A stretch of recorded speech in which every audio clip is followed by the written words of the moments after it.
தயவு செஞ்சு வாயை திறக்காதீங்க நண்பர்களே. புதுசாக வீடு வாங்க போகிறீங்களா? வாயை திறக்காதீங்க. புதுசாக கார் வாங்க போகிறீங்களா? வாயை திறக்காதீங்க. கல்யாணம் பண்ண போகிறீங்களா? தயவு செஞ்சு வாயை திறக்காதீங்க. நீங்கள் செய்கிற வேலையில் உங்களுக்கு பதவி உயர்வு கிடைச்சிருக்கா? தயவு செஞ்சு வாயை திறக்காதீங்க.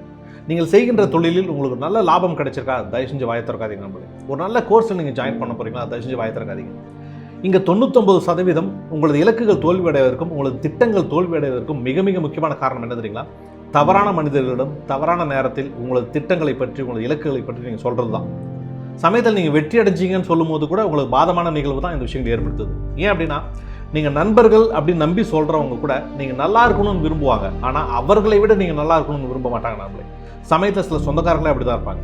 ஆனால் இந்த பிரபஞ்சம் உங்களுக்கு கொடுப்பதை அவர்களால் தடுக்கவே முடியாது நம்மளே. தயவு செஞ்சு புத்திசாலித்தனமாக இருங்க நம்மளே. மீன் தனது வாயை திறக்காதவரை மீனவனின் கொக்கியில் மாட்டவே மாட்டாது நம்மளே. உங்களுக்கு எனது வாழ்த்துக்கள். நான் உங்கள் அஜய்குமார் பெரியசாமி. மீண்டும் அடுத்த வீடியோவில் உங்களை சந்திக்கிறேன். சேனலை ஃபாலோ பண்ணிக்கோங்க. வாழ்த்துக்கள்.